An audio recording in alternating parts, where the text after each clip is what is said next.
como hacer que te pasen cosas buenas. Marian Rojas Estapé. 5. Vivir el momento presente. La felicidad no es lo que nos pasa, sino cómo interpretamos lo que nos pasa. Depende de la forma en que asimilamos una realidad, y nuestra capacidad de orientar o enfocar dicha asimilación es clave para poder ser felices. Por lo tanto, de lo que aquí vamos a hablar es de tu capacidad de elegir. De elegir felicidad en vez de infelicidad. Desde el inicio de estas páginas hemos tratado el dolor, el sufrimiento, los traumas y las heridas profundas. No venimos a negar el mundo real, hablaremos de la tolerancia a la frustración más adelante, pero sí a aprender a disfrutar en la medida de lo posible, a pesar de los pesares. Tu realidad depende de cómo decides percibirla. Entiendo que te sorprenda este mensaje, y surjan en ti 1000 frases, barreras y resistencias, de este tipo: ya lo he intentado todo, mi vida es muy dura, depende de las circunstancias, mi infancia fue terrible, qué fácil es decirlo y qué difícil conseguirlo. Si rechazas elegir agarrarte a lo bueno de tu vida, por pequeño que sea, estás dándote por vencido en la lucha más decisiva de tu existencia. La felicidad no es un sumatorio de alegrías, placeres y emociones positivas. Es mucho más, pues también depende de haber conseguido superar las heridas y dificultades y seguir creciendo. Es vivir con cierto gozo a pesar del dolor y el sufrimiento, en mayor o menor medida, inevitables. Si negamos o bloqueamos constantemente el sufrimiento, nuestra mente pierde la capacidad de saber afrontarlo y superarlo. No significa entrar en el barro tóxico e intentar enfrentarse a todas y cada una de las batallas que se nos presenten, sino aprender a gestionar los malos momentos. Conozco mucha gente que no sabe enfrentarse a los conflictos, a las emociones negativas y que como vía de escape las anula de forma automática e inconsciente. Eso conlleva un riesgo, porque la evitación constante de lo negativo te lleva a perderte una parte de la vida y a desconectar muchas veces del sufrimiento de los que te rodean. Ya hablamos en el capítulo anterior de la importancia de la compasión, de conectar de forma sana con el sufrimiento de otros para ayudarles a salir adelante. No olvidemos que un gran error frecuente es aspirar a una felicidad excesiva o a un estado de alegría y placer utópicos y constantes. Eso deriva en personas frustradas por la insatisfacción permanente. ¿Es la felicidad la gran aspiración de una persona? Eso parece, pero la felicidad tiene un componente instantáneo, placentero, una comida, una reunión con amigos, un viaje, y otro más estructural, asentado en los pilares fundamentales de la vida: familia, pareja, trabajo, cultura, amigos. La felicidad placentera es como una chispa fugaz. La felicidad estructural habla en cambio de un balance de vida equilibrado. Voy a transmitirte varias ideas de forma práctica. Probablemente muchas ya las hayas leído o incluso las hayas experimentado alguna vez en tu vida. Intentemos que lo que vas a leer sobre esta materia sea útil para tu vida o bien para ayudar a gente de tu entorno. La realidad de tu vida depende de cómo decides responder o reaccionar ante ciertas circunstancias, es decir, el comportamiento que surge ante los estímulos exteriores. Aquí te transmito otra idea importante. Toda emoción viene precedida de un pensamiento. La mente es la responsable de fabricar la emoción. El sentimiento es la reacción física a esa emoción. Sin cerebro, no hay emoción. En las lesiones cerebrales, en los ictus, en las malformaciones, pueden verse afectadas zonas del cerebro que te lleven a no sentir.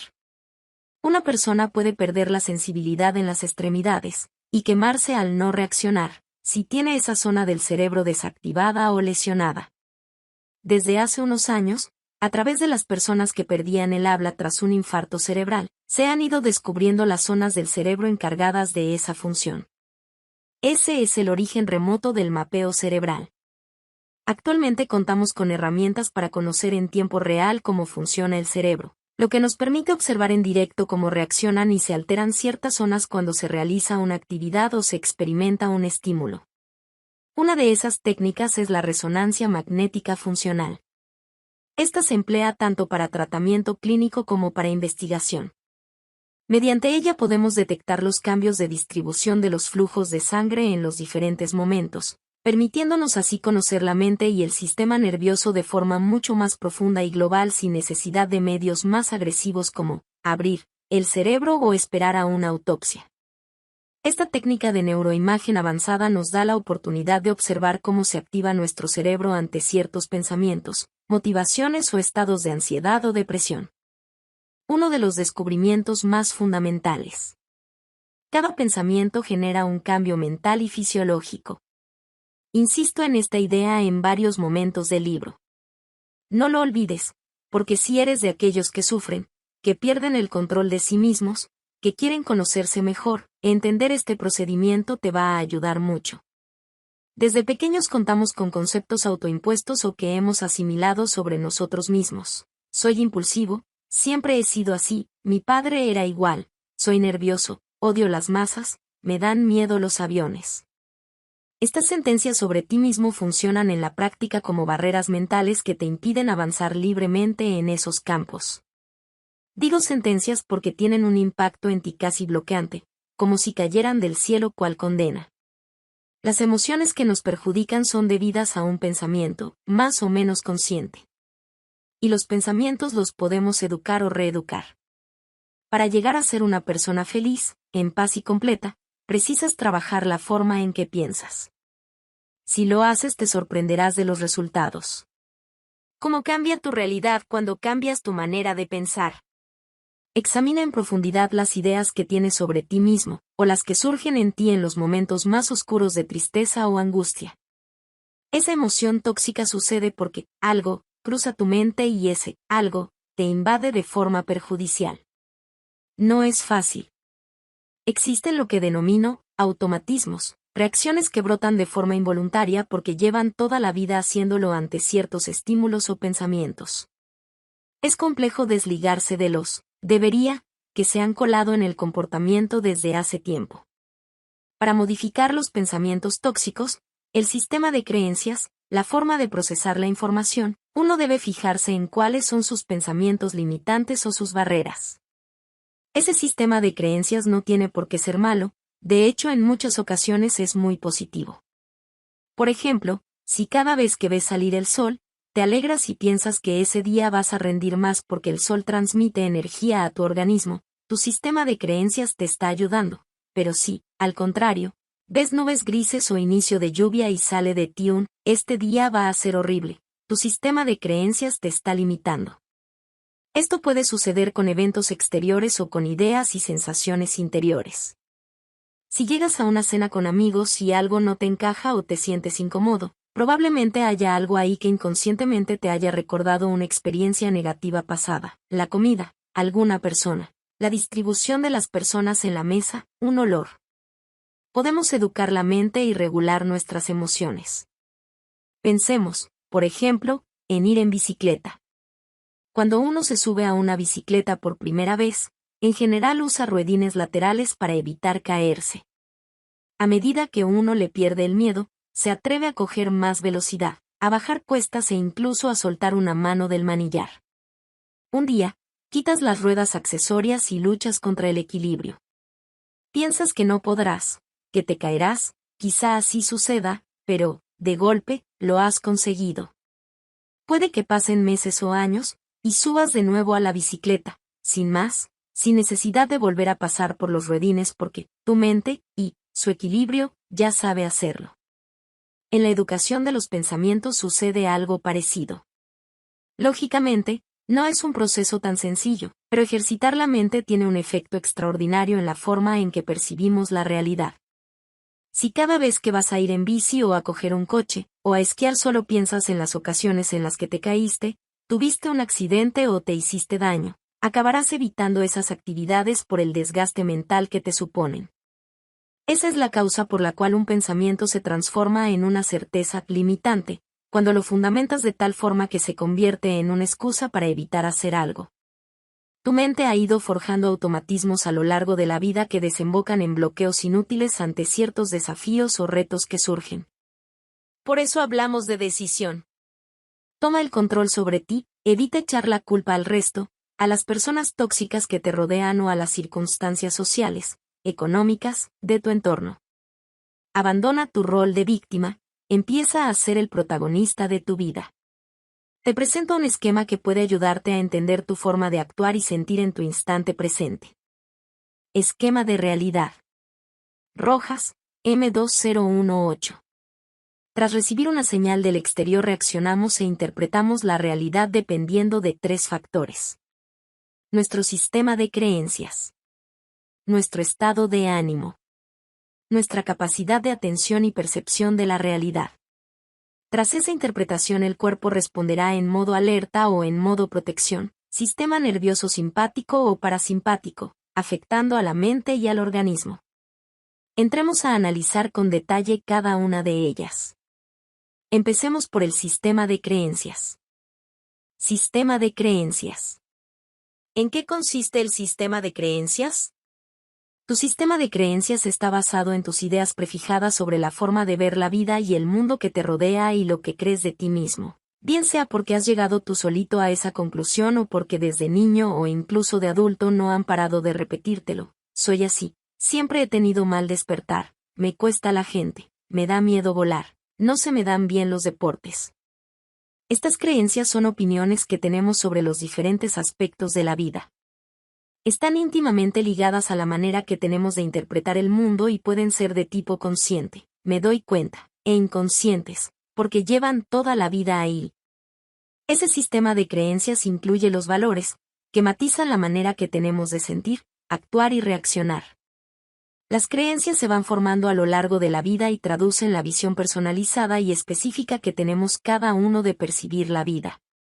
A veces los adolescentes fuman y beben a temprana edad porque se sienten más adultos. Existen otros factores que influyen en comenzar a beber, pero una causa muy común es la inseguridad, el hecho de que haciéndolo se sienten más aceptados a nivel social.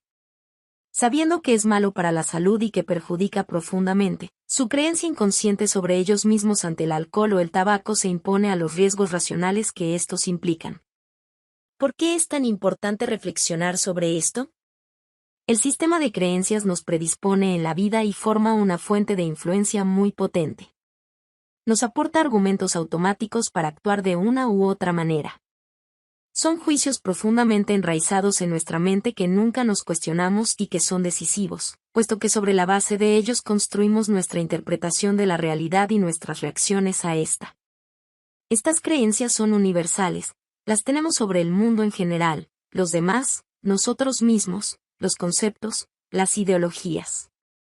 Cuando las cosas no salen nunca como esperamos o sufrimos siempre por todo lo que nos rodea, si nos sentimos radicalmente inadaptados quizá es que primero deberíamos analizar cómo está construido nuestro sistema, nuestra visión del mundo. Quizá sorprendamos en nosotros creencias que limitan nuestro crecimiento interior. No tengas miedo a cuestionar aquello que te limite, porque quizás así mejores tu capacidad de percibir la realidad y puedas enfocarte en tu mejor versión. 12. TMV. Algunas de estas creencias obstaculizan seriamente nuestra capacidad de lograr objetivos o de afrontar desafíos de forma sana, debido a que bloquean nuestra mente con sentimientos de inseguridad y miedo. Sigamos. El estado de ánimo.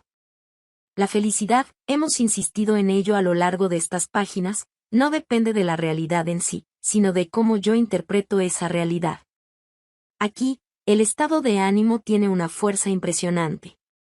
Un ejemplo frecuente: estás feliz porque tu equipo ha ganado la Champions League. Si te encuentras al día siguiente con tu jefe, que es de tu mismo equipo y con el que tienes una mala relación, probablemente le mires con ojos menos críticos y seas capaz de entablar una conversación amable y divertida. Si por el contrario tu equipo pierde, y te llama tu hermano, fan del rival que ha vencido, para comentar la derrota, quizá ni siquiera le contestes al teléfono, lo apagues y te metas en la cama sin cenar. ¿De qué depende el estado de ánimo? Existen diferentes aspectos que modulan y alteran el estado de ánimo. No quiero hacer excesivamente extensas estas páginas, ya que este apartado daría para un libro entero. Expondré de forma sencilla estas ideas. 1. El consumo de drogas y alcohol.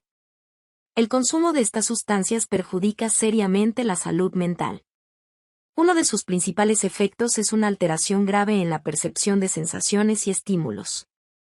Todos conocemos personas que, tras ingerir alcohol, Se encuentran más sensibles y vulnerables y por ello hay que tener cuidado con sus reacciones y comentarios. El consumo frecuente o la adicción a estas sustancias alteran profundamente el estado anímico y la interpretación de la realidad que perciben quienes consumen. 2. La bioquímica o la genética. Existen personas que son más propensas a deprimirse o hundirse debido a factores genéticos o a padecer previamente enfermedades severas tipo trastorno bipolar, depresiones recurrentes, estados de ansiedad generalizados. También influyen los estados hormonales, que generan vulnerabilidad en la mujer, trastorno premenstrual, puerperio. Es probable que individuos que provienen de familias con varios miembros con depresión tengan un estado anímico más frágil y sensible a acontecimientos del entorno. 3. La salud física y las circunstancias externas. Si estamos atravesando un momento profesional difícil o una dolencia física fuerte, ello influye en la manera en la que percibimos la realidad porque nuestro estado de ánimo está más sensible y vulnerable. Cuando llega la enfermedad, una época dura o una situación extrema a nuestras vidas, el ser consciente de que uno no es plenamente objetivo, ayuda a no ser tan duro con la realidad y con los que le rodean. 4. Tipo de personalidad. En este apartado exponemos desde trastornos de personalidad severos, límite, evitativo, esquizoide, a rasgos de personalidad marcados que influyen profundamente en el estado anímico. Por ejemplo, los jóvenes con trastorno de personalidad límite, impulsividad, inestabilidad emocional, miedo intenso al abandono, autolesiones, baja tolerancia a la frustración, sufren altibajos emocionales intensos. Interpretan la realidad de forma radical y perciben constantemente el entorno como amenazante. Todo ello hace que, lejos de actuar racionalmente, sus reacciones muchas veces estén guiadas por la agresividad y la rabia. Conseguir que disfruten y mantengan un equilibrio interior exige trabajar de forma importante su personalidad, desde farmacoterapia a psicoterapia individual y grupal. Otro tipo de personalidad que tiende a sufrir es la denominada paz. Personalidad altamente sensible. No se encuentra hoy en el DSM-5, Manual de los Trastornos Mentales, pero existe y tenerla genera importantes efectos en quienes la padecen. El caso de Ernesto. Ernesto es un paciente que acude a mi consulta por ansiedad. Los episodios comenzaron en la universidad, con los exámenes, pero ahora los padece en multitud de lugares y situaciones. A esto se le añade que reconoce ser una persona depresiva. Lo detalla de esta manera. Sin motivo aparente, estoy en un lugar y necesito marcharme, me pongo nervioso y ya no disfruto. Tiene varias tiendas de ropa para hombre, un negocio familiar, en el que trabaja con su mujer. Tiene 2 niños pequeños. Se describe como alguien tendente a entristecerse con facilidad. Admite tener muchos altibajos, de los que desconoce la causa. Le pido, tras la primera consulta, que se fije y anote sus peores momentos para intentar analizar las razones que le llevan a tener bajones diarios. Cuando acude de nuevo a consulta me comenta: vas a pensar que estoy peor de lo que estoy. Sonrío. Es una frase muy repetida en la consulta cuando a alguien le avergüenza contar alguna manía o pensamiento curioso. Me explica que tras muchos años se ha dado cuenta de que la decoración de los sitios y la forma en que viste la gente lo alteran profundamente. Me detalla con todo lujo de matices que un día en casa de sus suegros vio que la pared estaba desconchada y al instante sintió que necesitaba marcharme de ahí, no podía soportarlo. Me señala que los lugares, si no están cuidados, desprenden algo negativo y me bloqueo. Añade que igual le ocurre con formas de vestir, ruidos u olores. Necesito que la gente cuide los detalles y que sea educada, si no, prefiero no estar en esos lugares. No disfruto. Añade que, si va a cenar con su mujer y no le agradan sus zapatos o vestido. Soy incapaz de ser cariñoso, me vuelvo arisco y quiero volver a casa lo antes posible. Me comenta que se sobresalta con facilidad ante ruidos estridentes o estímulos poco armónicos. Descubro en el interior de Ernesto una persona con una sensibilidad a flor de piel. Lo que padece Ernesto se denomina paz, personalidad altamente sensible. Paz. La personalidad altamente sensible. ¿Notas que te preocupas por los demás más de lo normal? ¿Buscas constantemente la tranquilidad y sosiego? ¿Te alteran los lugares caóticos? ¿Percibes la realidad intuitivamente de forma más profunda que la gente que te rodea? Estos son algunos de los rasgos de las personas con paz, individuos que poseen un sistema nervioso más sensible y perciben con mayor intensidad los cambios y detalles del entorno. Un exceso de estimulación les perturba profundamente. Probablemente este tipo de personalidad haya existido siempre a lo largo de la historia, pero solo ha salido a la luz y se ha estudiado recientemente. También puede ser que los casos sean más frecuentes debido a que vivimos en la sociedad más hiperestimulada de la historia y, por lo tanto, es más sencillo que los sentidos de ciertas personas se saturen con más facilidad. Estas personas son especialmente intuitivas, pero un mal control de sus emociones o una falta de conciencia del tema puede abrumarles y llevarles a bloquearse. Pasemos a detallar algunas características. Sienten con mayor intensidad. Captan minuciosamente la realidad con mayor intuición. Poseen gran capacidad de observación. Se fijan en los detalles de un cuarto, la ropa, el arte, la climatología o el estado de ánimo de otros. Tienen más facilidad para sentirse cansados y agobiados ante el exceso de estímulos. Poseen una gran empatía y son capaces de ponerse en el lugar de otros, preocupándose mucho por los demás. Se emocionan con facilidad. Existe un componente de timidez en muchas de estas personas. Suelen medirse más y ser más cautelosos antes de enfrentarse a una situación o reto. Necesitan mucha seguridad antes de tomar una decisión o embarcarse en un proyecto, por lo que previamente recaban muchos datos y solo deciden después de un meticuloso análisis. Procesan la información con mucha sutileza y profundidad. En muchas ocasiones, son perfeccionistas, ya que valoran los detalles en gran medida. Valoran mucho la educación y son especialmente cuidadosos. Son más sensibles a las críticas. Les cuesta aceptar que se les digan cosas negativas. Captan con mayor intensidad matices, ruidos, olores, temperaturas. Existe tanto en hombres como mujeres, si bien en mujeres parece ser más frecuente. La realidad es que en los últimos años ha crecido esta sintomatología en hombres, quienes, en muchas ocasiones, no saben cómo adaptarse a esta sensación.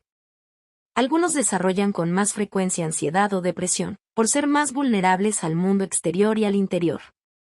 Estas personas tienen que aprender a adaptarse, conocer los sitios que les limitan más o el tipo de personas o ambientes que tienden a bloquearles.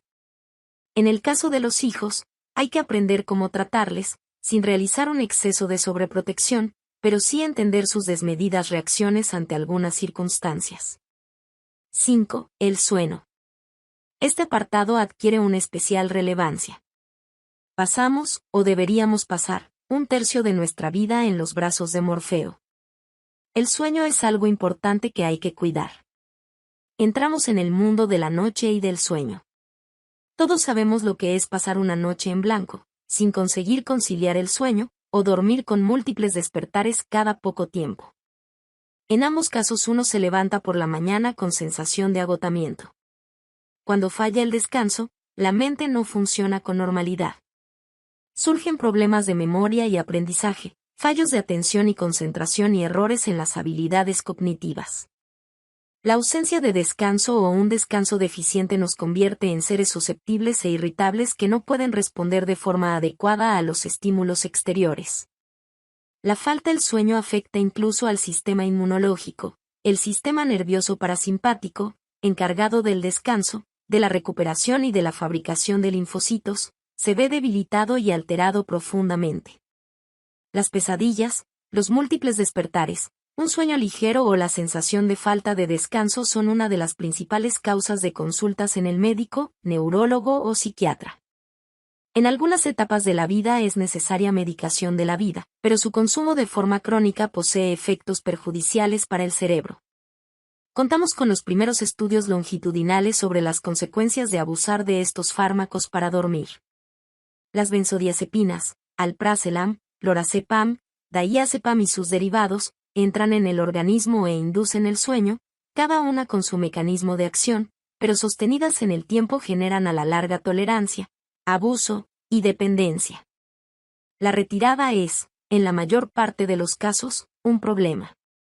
El sueño es fundamental porque es básico para renovar algunas zonas del cerebro, entre otras. El hipocampo, decisivo para la memoria y el aprendizaje y que regula a varios niveles el miedo. Durante la noche se reconstruye la memoria y se reviven los aprendizajes del día. Por eso los estudiantes que duermen mal realizan peor los exámenes. Cuidado con los que pasan la noche en vela con un atracón de horas de estudio aguantando a base de cafeína. Quizá al día siguiente salven el aprobado, pero su cerebro no ha consolidado lo aprendido en la noche, simplemente ha tirado de la memoria a corto plazo para salir del paso. Durante el sueño también se almacenan emociones, ya sean de agradecimiento o de resentimiento y rabia. Por eso es tan importante poder traer a la mente pensamientos alegres o positivos antes de acostarse. Una curiosidad, ¿por qué despierta el café?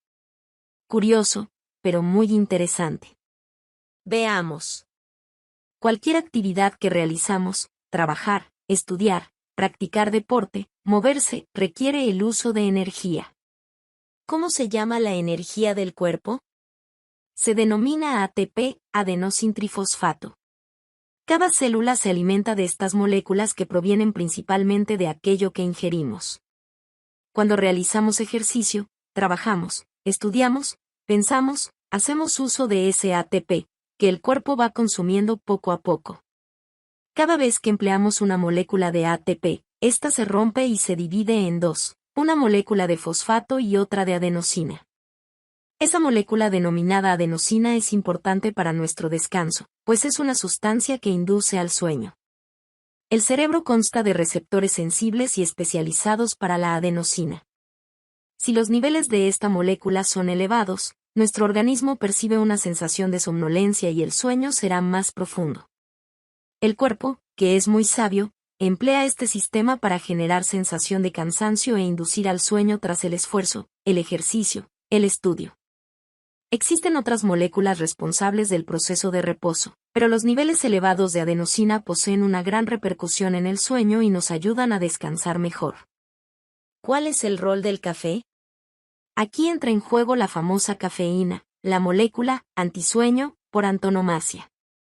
Fue descubierta por el químico alemán Friedrich Ferdinand Runge en 1819. Posee una gran similitud con la adenosina, es lo que se denomina una antagonista no selectiva de los receptores de adenosina, es decir, al consumir cafeína bloqueamos los receptores del cerebro sensibles a la adenosina.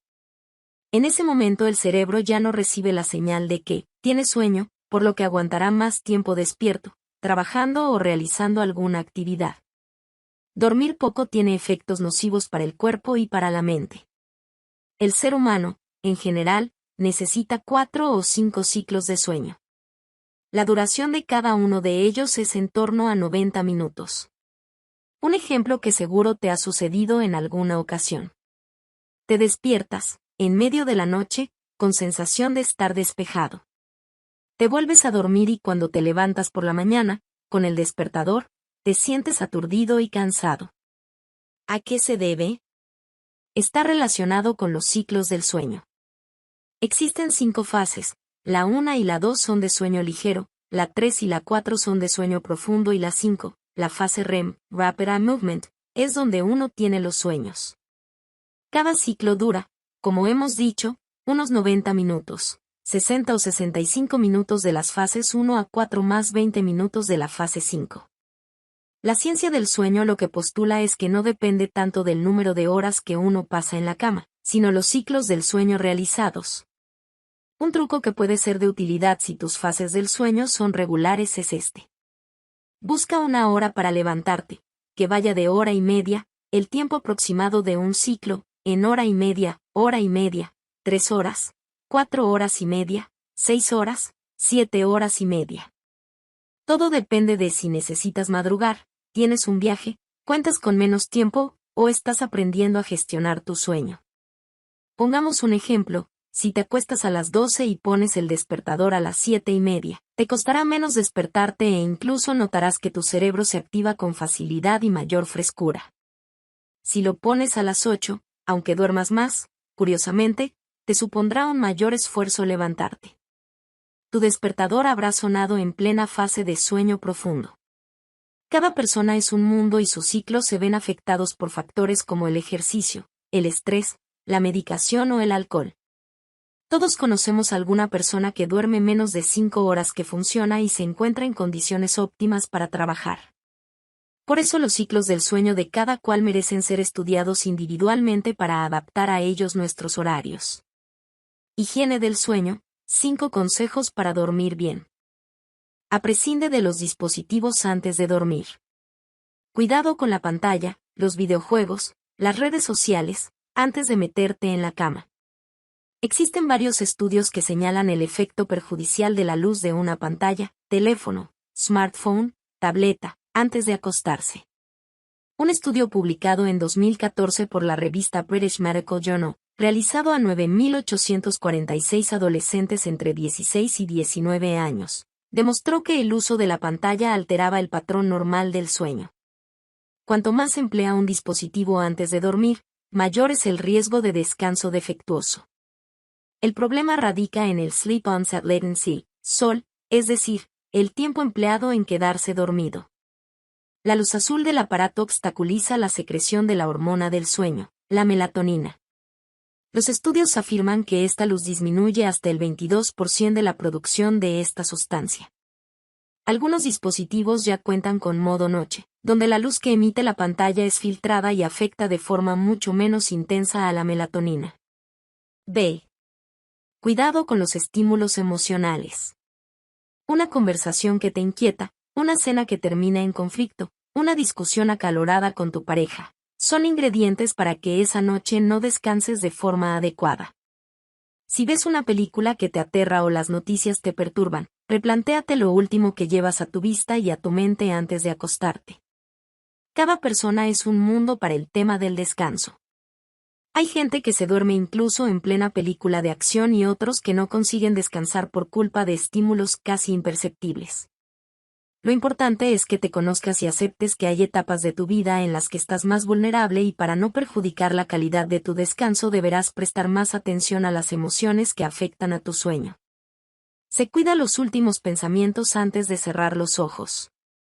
Cuidado con repasar todo lo que te preocupa dentro de la cama, intenta no anticipar todo lo negativo que ha sucedido ese día, o puede suceder al día siguiente. Enfócate en algo alegre y positivo, que te haya pasado o que te haga sonreír. Por muy malo que haya sido el día, siempre queda algo positivo a lo que agarrarse. Adopta una rutina sana. La higiene del sueño se basa en que el cerebro se va preparando para entrar en las fases del sueño de forma sana. Se recomienda a los padres de recién nacidos un ritual, antes de acostarlos por la noche para que el cerebro del bebé se vaya acondicionando para dormir. En los adultos sucede algo parecido.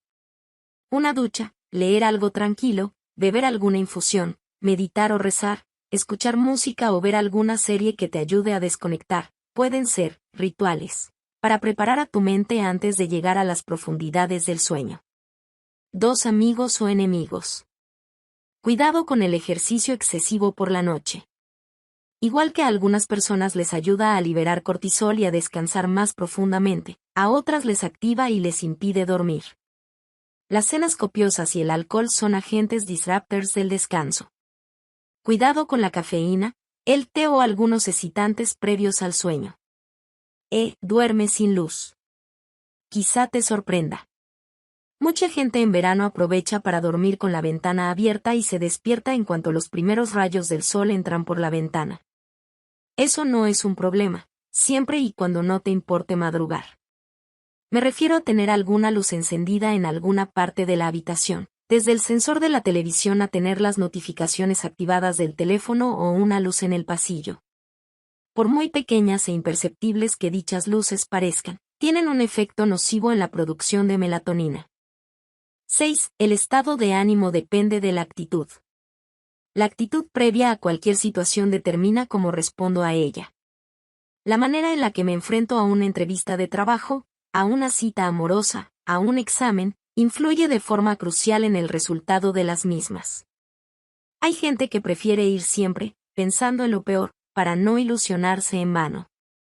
Es cierto que de esa manera uno se sorprende en positivo al disfrutar de algo inesperado, pero sabemos que el cerebro se activa de forma impresionante al poner una actitud positiva como centro del comportamiento. La actitud es la decisión con la que yo decido enfrentarme a la vida. Al ser una decisión, uno siempre se puede trabajar y mejorar en ello. La actitud es un potente activador del estado de ánimo. Hay veces que uno se encuentra en un estado depresivo que no responde a actitudes de ningún tipo, pero sabemos que en cuanto una persona que sufre, enferma y presenta dolencias, emplea su mejor disposición, aunque le cueste. Las cosas poco a poco mejoran y fluyen. Capacidad de atención, el sistema reticular activador ascendente, SRAA. El verdadero acto del descubrimiento no consiste en salir a buscar nuevas tierras, sino en aprender a ver la vieja tierra con nuevos ojos. Marcel Proust. El sistema reticular activador ascendente es un nombre feo, pero un lugar del cerebro francamente interesante e inspirador. Ese día, mi vida cambió. Somalie Mam. Había terminado la carrera de medicina. Me examiné del MIR para poder elegir la especialidad. Días antes de acudir al Ministerio de Sanidad para optar a la plaza de psiquiatría en Madrid, hablé con una buena amiga de la carrera. Me propuso un plan descabellado, pero apasionante: perder la plaza, podría volver a hacer el examen un año después, y marcharme a Camboya a trabajar en una ONG en la que ella colaboraba desde hacía tiempo con su familia. Me entusiasmó la idea. Minutos antes de que mi número saliera en la pantalla del ministerio, me levanté y me marché. Llamé a mis padres, que, estupefactos, no daban crédito a la decisión. Los siguientes días me dediqué a planear mi viaje. No conocía a fondo la historia, ni la forma de vida de los camboyanos. Acudí a una librería de la calle Serrano, en Madrid, que tiene libros de viajes, y compré varios sobre la cultura budista, la historia de Camboya y las tradiciones del sudeste asiático. De golpe un libro llamó mi atención: El silencio de la inocencia, de Somalie Mam. Visualicé por encima el resumen de su vida. Había sido vendida a una red de prostitución y burdeles en Camboya y había pasado más de 10 años trabajando hasta que se enamoró de un cliente y pudo dejarlo. Fundó una de las principales ONG del mundo en materia de tráfico de personas y lucha contra el abuso sexual y la prostitución. La dedicatoria está dirigida a la reina Doña Sofía. A la reina Sofía, por tu atención constante hacia los demás. Fue ella quien me dio la fuerza para proseguir mi combate. Compré el libro, que refleja violaciones y agresiones en un mundo de vacío moral. Han sido las páginas más duras que he leído en mi vida. Nació en mí un gran interés en conocer a esa luchadora superviviente. Percibía, a través de las páginas del libro, que en parte Somalie no había logrado superar algunos de los traumas y heridas de su pasado. Cuando liberaba a alguna niña, su manera de expresarlo desvelaba un dolor que todavía no estaba sanado. Intenté localizarla, busqué en Internet. Su web, fundación. Escribí varios correos electrónicos. Nunca recibí respuesta. Supe que había estado de viaje por varios países de Europa y Estados Unidos denunciando esa lacra. Tomé la decisión de ayudarle, para lo cual necesitaba encontrarme con ella. Pondría todos los medios posibles para topármela en algún momento. El primer paso era obvio: había que volar a Camboya. El recorrido planeado era Madrid-Londres-Bangkok-Phnom Penh. Llegando a Londres, una tormenta retrasó el aterrizaje 2 horas, por lo que perdí mi vuelo a Tailandia. Pasé la noche en un hotel del aeropuerto y, a la mañana siguiente, me reubicaron en un vuelo de otra compañía. En la puerta de embarque me avisaron de que mi equipaje se había perdido en el aeropuerto. Me plantearon esperar a que apareciera o hacer la reclamación en el lugar de destino. Me subí al avión, estaba decidida a ayudar en Camboya y la pérdida de unas maletas no lo iba a impedir. Aterricé en Bangkok. Tras 6 horas de espera, pude tomar un vuelo a Phnom Penh. Una vez allí, acudí apresurada a reclamar mis maletas. A mi lado, una señora camboyana reclamaba las suyas. La miré fijamente. Se parecía a Somalie, la del libro, pero yo nunca había visto una cara camboyana. Por si acaso, Saqué el libro y lo puse encima del mostrador. «Usted tiene mi libro», me dijo en inglés. No podía creerlo, era ella. Un escalofrío recorrió mi espalda. «¡Qué suerte!», le dije, de forma apresurada y nerviosa. No había dormido bien, las emociones se agolpaban, que venía a Camboya a buscarla, que tenía una idea para ayudarla en su proyecto con las niñas. No se fió. Miró a su alrededor, llevaba a un tipo que actuaba de protector guardaespaldas. Era un instante emocionante de mi vida e iba a perderlo. «Usted quiere mucho a alguien», añadí. «¿A quién?», me preguntó. «A la reina Sofía», contesté, y me miró con detenimiento. «¿La conoces?». «Todos la conocemos». Finalmente me sonrió amablemente y dijo: «Este es mi teléfono, llámame mañana». Tras ese encuentro providencial conocí en ella a una auténtica luchadora volcada en ayudar a otras mujeres en su lugar. De su mano me adentré en el mundo de la prostitución y de los burdeles realizando prevención del VIH y enfermedades de transmisión sexual, terapias con niñas y jóvenes violadas y abusadas. E incluso conocí en persona a la reina Sofía y coincidí con ella en varias ocasiones, ya que estaba interesada en colaborar con Soumeli. Entré en contacto con un mundo terrible, lleno de dolor y sufrimiento físico y sobre todo psicológico. Atendí a mujeres con auténticos traumas, pero recibí a cambio la satisfacción de poder ayudar, de ser útil en medio de ese inframundo, de prestar ayuda profesional y personal a gente que no tiene nada. Una experiencia así enriquece más a quien da que a quien recibe, pues ayuda a agradecer y valorar más lo que se tiene y a no dejar nunca de lado a los que sufren. Y todo por un encuentro casual en un aeropuerto reclamando unas maletas perdidas. ¿Fue suerte? Gracias a ese instante mi vida cambió. Qué bien me vino perder el vuelo y las maletas. Sistema reticular activador ascendente, SRAA. Cada instante nuestra mente capta varios millones de bits de información, pero únicamente presta atención a aquello que nos interesa o que forma parte de nuestras ilusiones o sueños.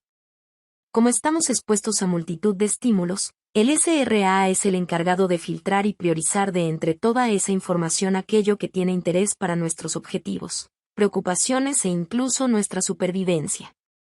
Si tuviéramos un cerebro que asimilara y tratara todos los estímulos, acabaríamos agotados. Cuando una mujer está embarazada y pasea por la calle, puede pensar, ¿qué cantidad de carritos de bebé hay en mi barrio? En realidad no hay un boom de natalidad. Lo que ocurre es que su cerebro está más sensible a ese dato. Si algo nos interesa, el cerebro hace lo posible por localizarlo de entre todos los inputs que recibe. Cuando buscamos pisos que se alquilan, de golpe, nuestro cerebro ve carteles por doquier. Si estamos interesados en un modelo de coche, de pronto nos lo topamos en todos los semáforos. Probablemente muchos de esos carteles o coches estaban ahí desde hace tiempo, pero no tenías la intención o capacidad de verlos. Tu cabeza estaba en otros menesteres. Si ansias algo con fuerza, serás capaz de visualizarlo. Ello no significa que por el mero hecho de desear algo vaya a ocurrir al día siguiente. De lo que se trata es de darle al cerebro objetivos e ilusiones para estar abiertos a ellos si pasan a nuestro lado. El problema es que mucha gente desconoce lo que ansía, incluso simplemente se deja llevar. A la mayor parte de las personas que no les suceden cosas interesantes en su vida es por una razón muy sencilla: no saben qué quieren que les suceda. Sueña en grande, actúa en pequeño. Usa de forma sana tu imaginación. Si deseas algo, con cierto realismo, de verdad, y lo imaginas con fuerza, puedes conseguirlo. Deja tu corazón volar, haz un plan de acción y ejecútalo. El plan es fundamental. Sin plan ni objetivos a corto plazo, las cosas buenas no se logran. No pasa nada por hacer castillos en el aire, siempre y cuando seas capaz de construir cimientos bajo ellos. Usa tu imaginación. Sueña. Neurobiológicamente, suceden cosas impresionantes en el cerebro cuando imaginas algo con fuerza y con ilusión. Tu cerebro experimenta un cambio, ya que induces un estado emocional que tiene la capacidad de modificar el normal proceder de tus neuronas.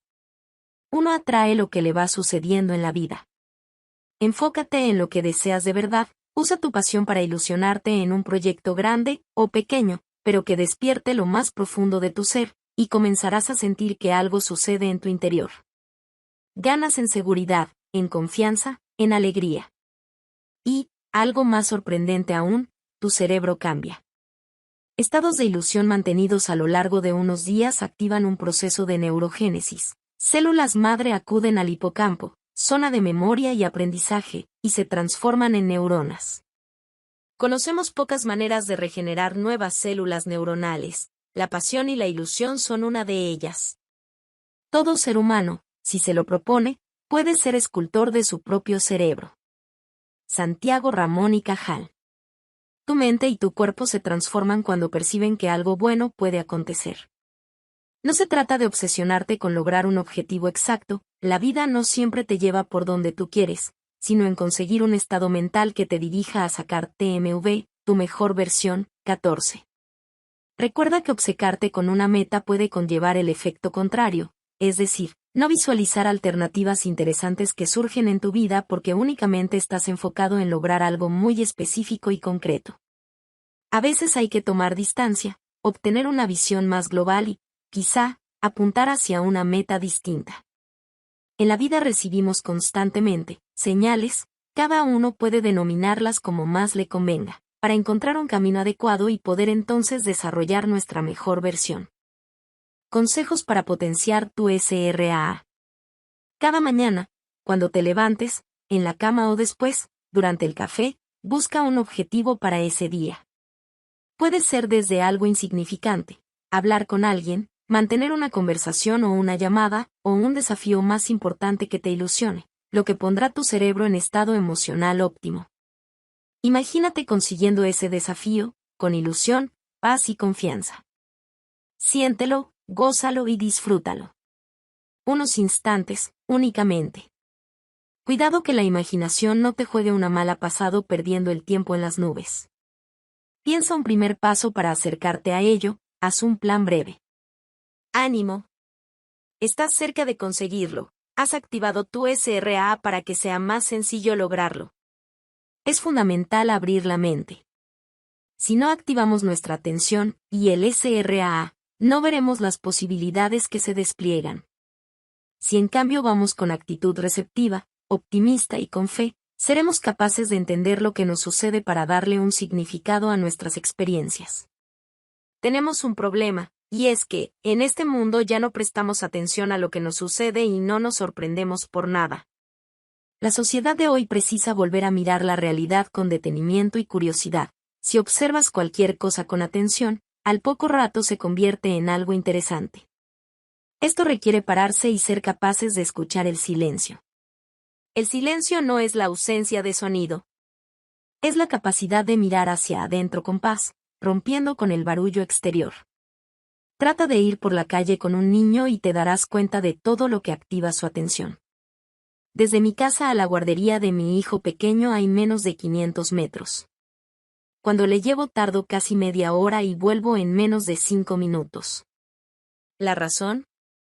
Existen múltiples distractors que atraen su atención: coches de policía, camiones de la basura, gente en moto, aviones, luces de colores, escaparates, música a todo volumen que sale de un automóvil, personas desconocidas con las que se cruza y a las que saluda.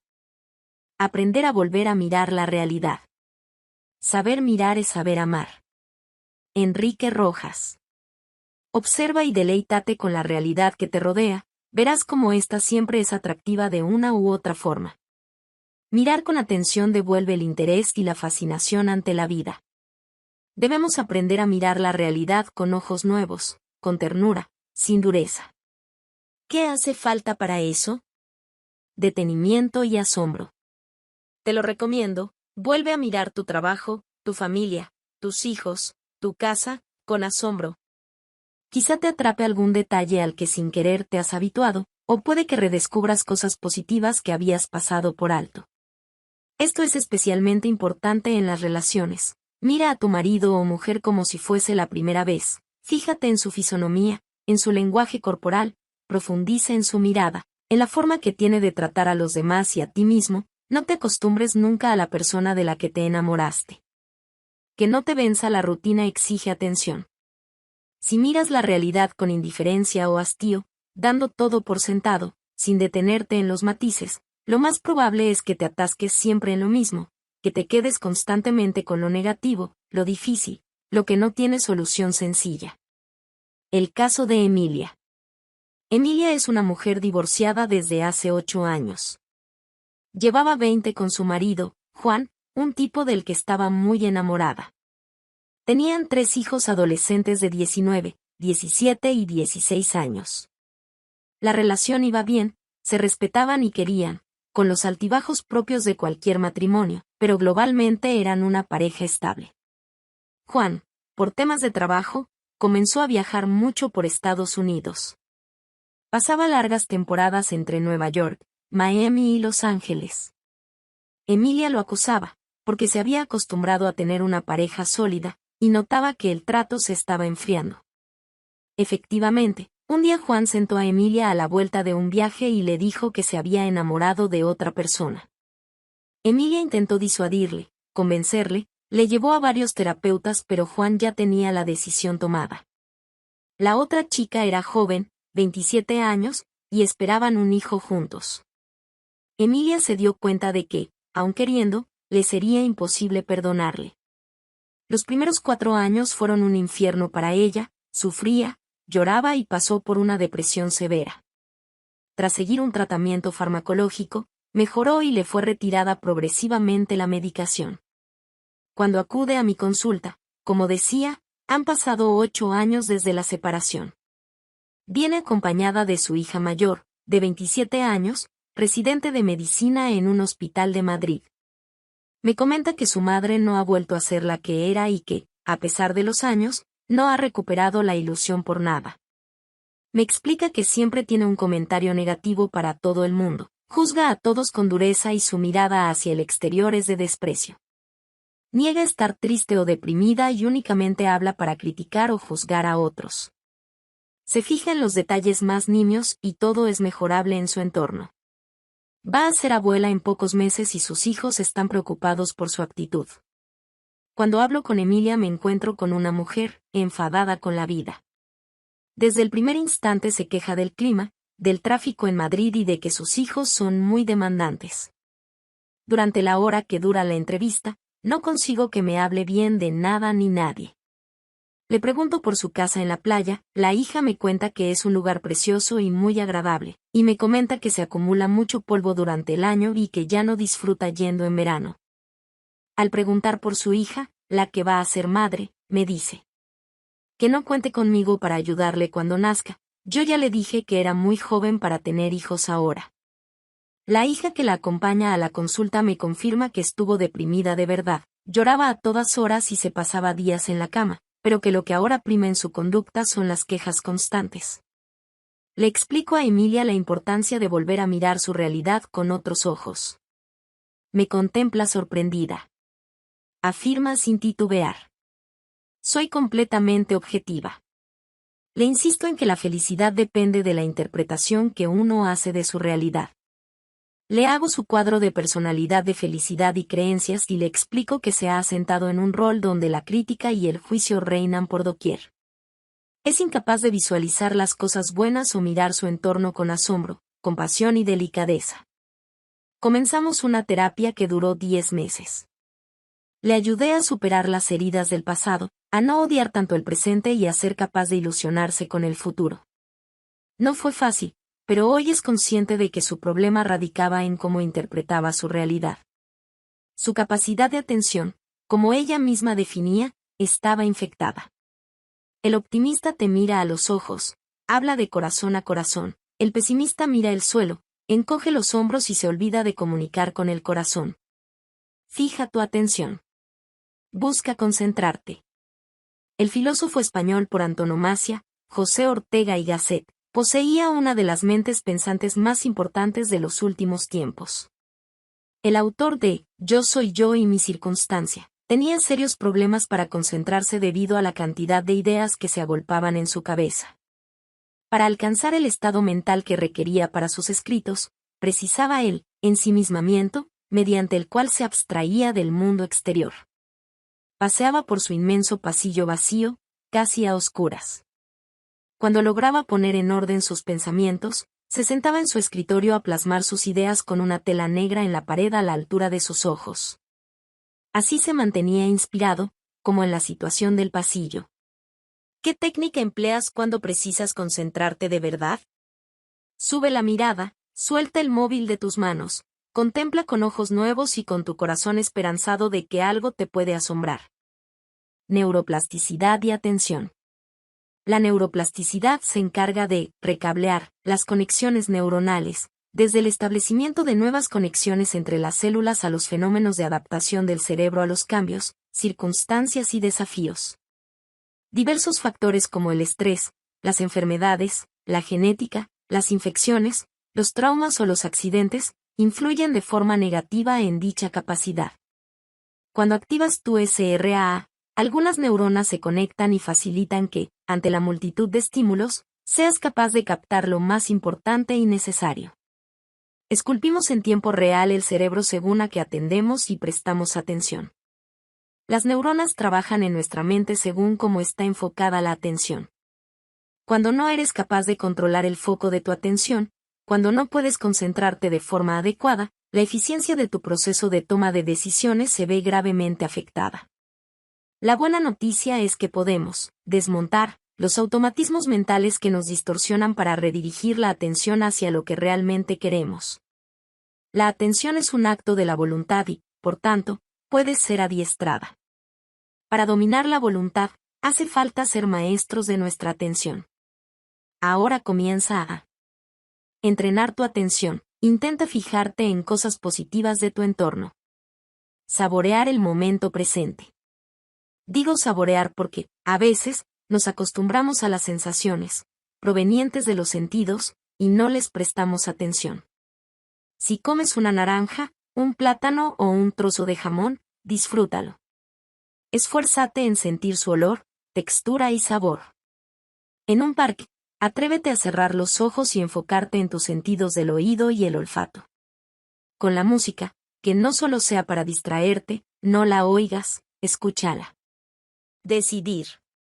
Toma las riendas de tu vida. Observa algo valioso, objetivamente bueno, de tu entorno y, durante un minuto, repite cosas positivas sobre ello. Te sorprenderás. Prueba a hacerlo con personas, con sucesos, con circunstancias. Hay mucho bueno que no percibes porque tienes bloqueada esa zona de tu mente. No olvides que la mente y el cuerpo están profundamente unidos. La medicación ayuda, pero nunca es la única solución a tus problemas. Te empuja a mejorar, pero precisas trabajar tu mente para no recaer.